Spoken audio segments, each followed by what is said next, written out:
বিজয় অর্জন করা সহজ, কিন্তু বিজয়ের সুফল ঘরে তোলা এটা কিন্তু নিশ্চিতভাবেই কঠিন। আমরা রাসূল সাল্লাল্লাহু আলাইহি সাল্লামের জীবনীতে দেখেছি, উনি যখন কোনো যুদ্ধের ময়দান থেকে ফিরে আসতেন বিজয়ীর ভেষে, তখন সবাইকে বলতেন, তোমার রণসাজ খুলবে না, তোমরা অপেক্ষায় থাকো, কারণ বাতিল শক্তি যে কোনো সময় আবার আমাদের উপরে ঝাঁপিয়ে পড়তে পারে। সুতরাং আজকে যারা আমরা নিশ্চিত বিজয় পেয়ে গেলাম, আমরা কিন্তু রণসাজ আমাদের খুলব না, আমরা কিন্তু রণাঙ্গন ছেড়ে পালাবো না, যেটা ইতিমধ্যে আমাদের ছেলেরা শুরু করে দিয়েছে। রণাঙ্গন ওরা ছেড়ে দেয়নি, পিচ ডালা পথ তাদের আপন নিবাস হিসেবেই তারা যেন গড়ে তুলে নিয়েছে। সুতরাং আমি মনে করি যে এই পর্যায়ে আমাদের কিছু করণীয় আছে। করণীয়গুলো যদি আমি এভাবে চিহ্নিত করতে চাই, আল্লাহ রাব্বুল আলামিন আমাদেরকে বিজয়ের পরে কি করণীয় দিয়েছেন এ ব্যাপারে গোটা একটা সূরাই নাজিল করে দিয়েছেন, যেখানে আল্লাহ তাবারক ওয়া তাআলা বলেছেন যে ইজা জাআ নাসরুল্লাহি ওয়াল ফাth ওয়া রাআইতান নাস ইয়াদখুলুনা ফি দীনিল্লাহি আফওয়াজা ফাসাব্বিহ বিহামদি রাব্বিকা ওয়াস্তাগফির। নির্ধারণ করে দিয়েছেন সুস্পষ্টভাবে, যখন বিজয়ী হবা দলে দলে লোক আসবে, কিন্তু মনে রাখতে হবে এই বিজয়ের ক্ষেত্রে মহান প্রভুর দান। সুতরাং ফাসাব্বিহ বিহামদি রাব্বিকা ওয়াস্তাগফির, প্রশংসা করবে আল্লাহর এবং তাসবিহ পাঠ করবে আল্লাহর এবং আল্লাহর দরবারে ক্ষমা প্রার্থনা করবে। আমরা আজকে আলহামদুলিল্লাহ আলহামদুলিল্লাহ আলহামদুলিল্লাহ আল্লাহর তাসবিহ পাঠ করে নিলাম, আল্লাহর প্রশংসা করছি এবং আমরা আল্লাহর দরবারে তাওবা করছি, ইস্তিগফার পড়ছি যে আল্লাহ তাবারক ওয়া তাআলা যেন আমাদের আস্তাগফিরুল্লাহ আস্তাগফিরুল্লাহ আস্তাগফিরুল্লাহ, আল্লাহ তাবারক ওয়া তাআলা এই বিজয়ের ক্ষেত্রে আমাদের কোনো বাড়াবাড়িকে, আমাদের কোনো কাজকে যেন অপছন্দ করে না নেন। আল্লাহ যেন আমাদের ভুল ত্রুটিগুলো ক্ষমা করে দেন। সম্মানিত দেশবাসী, যারা শুনছেন, আমার সাথে যারা সংযুক্ত আছেন, এক্ষেত্রে আমরা যেটা আল্লাহ নির্দেশ দিয়েছেন এটা করব।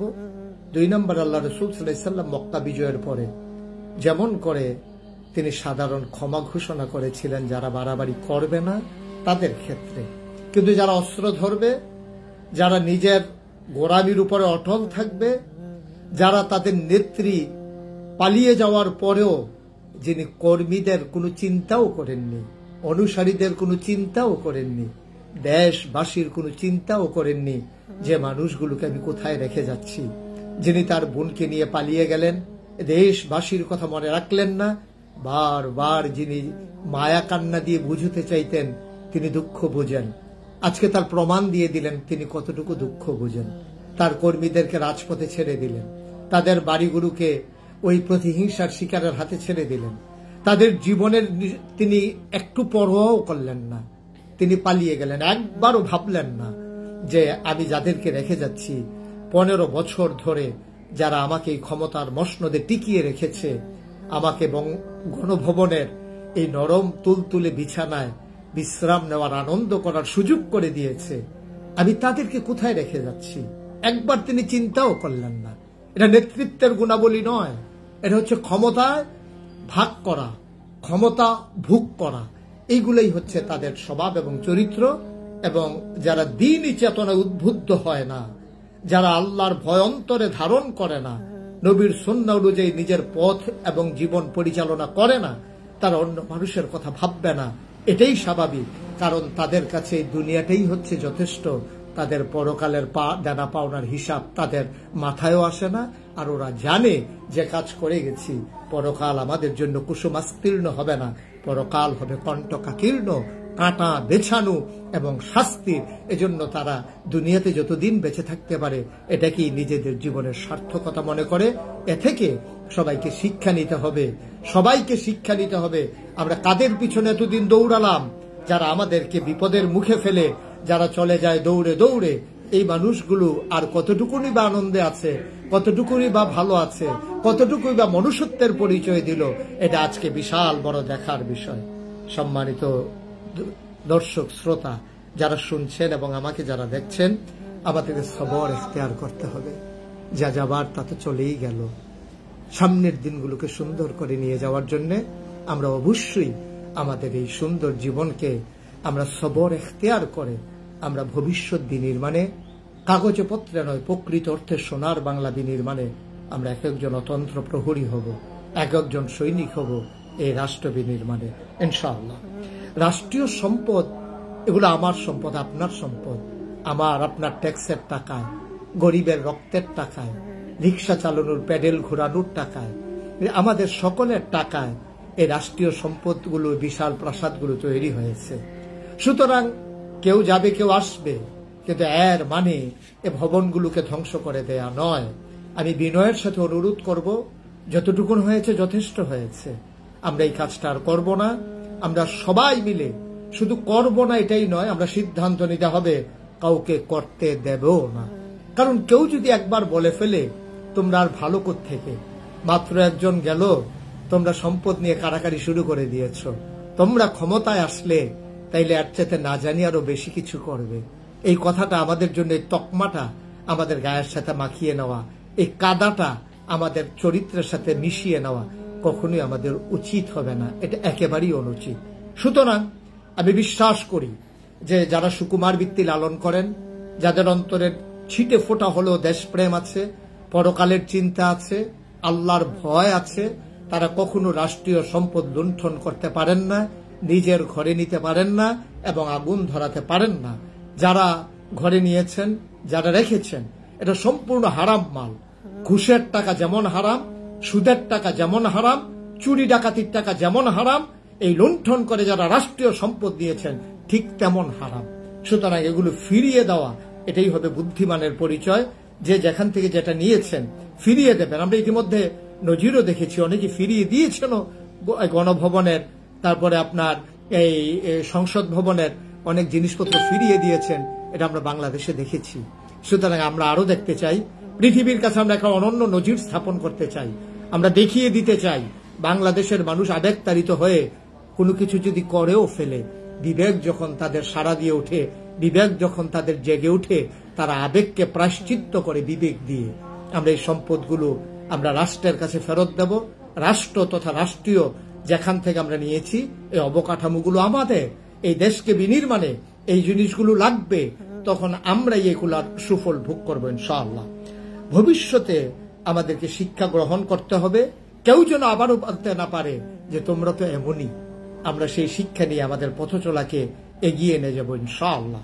সম্মানিত উপস্থিতি, অন্য ধর্মাবলম্বীদের, বিশেষ করে সকলেরই প্রতিবেশী যদি অন্য মতাবলম্বী হন, এবং আপনি যখন যেটা যেভাবেই করেন, দয়া করে বিশেষ করে আমাদের দেশে যারা সংখ্যায় কম, আমি তাদেরকে সংখ্যালঘু বলতে রাজি না, তারা সবাই বাংলাদেশি, এটাই তাদের পরিচয়, এটাই তাদের পরিচয়। সে সংখ্যায় কম হতে পারে, বেশি হতে পারে, সুতরাং সেটা আমাদের সংখ্যালঘু হিসাবে আমরা তাদেরকে বলি না। আমরা এভাবে বলি যে যারা অন্য ধর্মাবলম্বী আছেন, সেটা হিন্দু হতে পারে, বৌদ্ধ হতে পারে, খ্রিস্টান হতে পারে, জৈন, পার্সি, যারাই হোক, আমরা কখনোই কোনোভাবেই তাদের এই বাড়িঘরে আক্রমণ করব না। কারণ ১৫০০ বছর আগে সংখ্যাগরিষ্ঠ মুসলমানের দেশে রাসূল সাল্লাল্লাহু আলাইহি ওয়াসাল্লাম অন্য ধর্মাবলম্বী মানুষগুলোকে আমাদের কাছে আমানত হিসেবে রেখে গিয়েছেন। আমরা রাসূল সাল্লাল্লাহু আলাইহি ওয়াসাল্লাম বলে দিয়েছেন এমন করে যে ঠিক তোমরা তেমন করে তোমাদের সম্পদকে, সন্তানকে, তোমাদের পরিবার পরিজনকে যেমন করে তোমরা হেফাজত করো, ঠিক তেমন করে তোমরা এই তাদেরকেও, এই সংখ্যা যারা অন্য ধর্মাবলম্বী তাদেরকেও ঠিক তেমন করেই আমরা তাদেরকে হেফাজত করে, এটা আমাদের নৈতিক দায়িত্ব। ওনারা আমাদের কাছে আমানত। এবং ইতিমধ্যে আপনারা দেখেছেন আমরা ওলামায়ে কেরাম সংঘবদ্ধভাবে ইতিমধ্যে সিদ্ধান্ত নিয়েছি, এবং কুমিল্লা শহরে মন্দিরগুলোর সামনে মাদ্রাসার ছাত্রদেরকে আমরা বসিয়ে দিয়েছি, এবং আমরা ইনশাআল্লাহ সেখানে আমরা এই দিবানিশি পাহারা চালিয়ে যাব, আমরা ওগুলো পরিদর্শন করব। এবং আমি রাতেও গত রাত্রে ২:৩০ পর্যন্ত আমরা দেখেছি যে কেমন করে তাদেরকে নিরাপত্তা দেওয়া যায়। আমি বিভিন্ন লোকজনের সাথে কথা বলেছি, আমরা তাদেরকে এই ওলামায়ে কেরামদের পক্ষ থেকে এনশিওর করেছি যে তারা মায়ের কোলে শিশু যেমন থাকে, গভীর পানির ভিতরে মাছ যেমন থাকে, আকাশে যেমন বিচরণ করে পাখি আনন্দে, ঠিক এই বাংলাদেশে অন্য ধর্মাবলম্বী যারা সংখ্যায় কম যারা বাস করবে তারা ঠিক তেমনই থাকবে ইনশাআল্লাহ। এটা আমাদের নৈতিক দায়িত্ব, এটা আমাদের কাছে আমানত। বিশেষ করে ছাত্রদেরকে এখন এই দেশ বিনির্মাণে যারা যে ভূমিকা রেখেছে, এ পর্যায়ে ছাত্রদেরকে এই দেশ এবং জাতির ভবিষ্যৎ বিনির্মাণে তাদেরকে স্বশিক্ষায় শিক্ষিত হওয়া লাগবে। নৈতিক জ্ঞানে তাদেরকে উন্নত চরম শিখরে আরোহণ করা যাবে। নৈতিকতা বিবর্জিত কোনো শিক্ষা আমরা চাই না। সময় মতো ইনশাআল্লাহ এই জাতিকে ধ্বংস করার যে পাঠ্যক্রম, এই পাঠ্যক্রমকে পরিবর্তনের জন্য আমরা ভূমিকা রাখবো ইনশাআল্লাহ। সকল ওলামায়ে, সকল ঘরানার ওলামায়ে কেরাম আমরা এই ব্যাপারে ঐক্যমত্য যে এই শিক্ষাকে ধ্বংস করে দিয়ে জাতিকে ধ্বংসের যে পায়তারা হয়েছে, শিক্ষাকে ঢেলে সাজানো হবে। কিন্তু আমরা যারা, আমাদের যারা ছাত্র আছে, তোমরা তোমাদের পড়ার টেবিলে বেশি বেশি করে যে সময়টুকুন লস হয়ে গেল রাষ্ট্র বিনির্মাণ করতে গিয়ে, সেই সময়টুকুন এখন পড়ার টেবিলে কাজে লাগিয়ে নিজেদেরকে, কারণ এই সচিব তোমাদের মাঝ থেকেই হবে, ডাক্তার ইঞ্জিনিয়ার তোমাদের মাঝ থেকেই হবে, মসজিদের মেম্বারগুলোতে কণ্ঠ উচ্চকিত করে কথা বলবে তোমরাই, ওয়াজের ময়দানগুলোকে কাঁপিয়ে দেবে তোমরাই। সুতরাং শিক্ষা যদি না থাকে তোমরা এই গুরুদায়িত্ব পালন করতে পারবে না। এজন্য তোমাদেরকে জ্ঞানের আধারে নিজেদেরকে গৌরবান্বিত এক একজন নাগরিক হিসেবে তৈরি করে নিতে হবে। রেমিটেন্স যোদ্ধাদেরকে নানানভাবে বলা হয়েছে ওরা যেন টাকা পয়সা দেশে না পাঠায়। এই কথাগুলো তখন ছিল ঔষধের মতো। রোগীকে বাঁচানোর জন্য, বাংলাদেশ নামক অসুস্থ দেশটাকে বাঁচানোর জন্য তখন পথ্য দেওয়া ছিল অতীব কষ্টের। কারণ পথ্য দিলে রোগী বেঁচে যেত, কোনো মতে শুধু জীবনটা বাঁচিয়ে রাখা, তখন তাকে ভিটামিন দেওয়ার সুযোগ সময় ছিল না। তখন রাষ্ট্র মেরামতের জন্য এই তাদের ভাগ্যে এই কালিমা লেপন করার জন্য রেমিটেন্স বন্ধ করে দেওয়া ছিল তখন জরুরি। আর এখন যেহেতু দেশ স্বাধীন হয়েছে, এখন বেশি বেশি কষ্ট করে রেমিটেন্স পাঠাই দেওয়া, অতি দ্রুত পাঠাই দেওয়া, আটকে না রাখা, এটাই দেশের জন্য এখন খুব বেশি জরুরি। এরকম কোরামিনের কাজ দেবে ইনশাআল্লাহ। এই ইঞ্জেকশন দিয়ে রোগীকে বাঁচিয়ে রাখতে হবে। মৃত্যুর প্রাককালে শেষ ইঞ্জেকশনটা দিয়ে যেমন করে রোগীকে বাঁচিয়ে রাখে, আজকে আমার বিদেশে যারা অবস্থান করছে, শুভানুদায়ী শুভাকাঙ্ক্ষী যারা দেশের মানুষ, দেশকে ভালোবাসে, আপনাদেরকে বিনীত অনুরোধ, আপনারা আপনাদের কষ্টার্জিত টাকাগুলো বৈধ পথে আপনারা পাঠিয়ে দেন। এখন আর আপনাদের টাকা দিয়ে কেউ কানাডাতে বাড়ি করবে না। এখন আপনাদের টাকা দিয়ে আমেরিকাতে কেউ বাড়ি কিনবে না। এখন আপনাদের টাকা দিয়ে 5 লক্ষ টাকা দিয়া কেউ আর জানালার পর্দা লাগাবে না। এখন আপনাদের টাকায় এক একটা বালিশের দাম আর ৭৫,০০০ টাকা হবে না। এখন আপনাদের টাকা দিয়ে দেশ বিনির্মাণ হবে, বাংলাদেশের রিজার্ভ শক্তিশালী হবে এবং বাংলাদেশের অর্থনীতির মেরুদণ্ড যা বাঁকা করে দিয়েছিল এই জালেম সরকার, সেই জালেম সরকারের বাঁকা করে দেওয়া মেরুদণ্ড এই বাংলাদেশ সোজা করে দাঁড়ানোতে আপনাদের বিশাল ভূমিকা। আমি বলেছি, গাড়ি চালাতে যেমন তৈল লাগে, মানুষ দেহ চালাইতে যেমন রক্ত লাগে, আর বাংলাদেশ নামক অর্থনীতির চাকাটা চালাতে রেমিটেন্স লাগে। আপনাদের এই রেমিটেন্স পাঠিয়ে দেবেন এখন সম্পূর্ণ বৈধ পথে আপনারা পাঠান, ব্যাংকিং চ্যানেলে পাঠান। তাহলে এই টাকার, এই সরকারের রেজাল্ট ইনশাআল্লাহ শক্তিশালী হবে। সেনাবাহিনীকে আমি বলবো যে আপনারা বিশাল ভূমিকা রাখুন। এই নৈরাজ্যকর পরিস্থিতি থেকে আপনারা নিজেদের দেশপ্রেম আপনারা প্রমাণ দেন। আপনারা সুন্দর করে দাঁড়িয়ে যান সকল স্থাপনার সামনে, বুঝিয়ে দেন, মাইকিং এর ব্যবস্থা করুন, ওলামাই কেরামদেরকে প্রয়োজনে ডেকে নিয়ে তাদের সাথে তাদের মাধ্যমে কথা বলান, যারা বাংলাদেশের সুকুমার বৃত্তি লালন করেন, যাদের কথা মানুষ শুনে, তাদের ক্ষেত্রে পরামর্শ নিয়ে আমি বিশ্বাস করি আমার সেনাবাহিনী যদি জনগণের পাশে দাঁড়ায়, যারা দুর্বৃত্তায়ন করছে, যারা নৈরাজ্য করছে, লোভীর পরিচয় দিচ্ছে, তাদেরকে সংযত করা আমাদের জন্য খুব কঠিন বিষয় হবে না। আইন শৃঙ্খলা রক্ষা করার ক্ষেত্রে র্যাব, পুলিশ, গোয়েন্দা সবাই মিলে ভূমিকা রাখতে হবে। যারা বাড়াবাড়ি করেছেন তারা স্বাভাবিকভাবেই সাবধানে থাকাই জরুরি। আর বাকি সবাই মিলে দেশপ্রেম যাদের ভিতরে আছে, আমরা সবাই মিলে পুলিশ, র্যাব, গোয়েন্দা, আমাদের সেনাবাহিনী, আমাদের আপামর জনতা, রিক্সা শ্রমিক, খেটে খাওয়া পুরুষ, মহিলা, ছেলে, বুড়ো, আবাল, বৃদ্ধা, বনিতা, আলেম ওলামা, পীর, মাশায়েখ, মুরিদ, আর সকলে মিলে আমরা এই দেশকে বিনির্মাণে এগিয়ে আসব।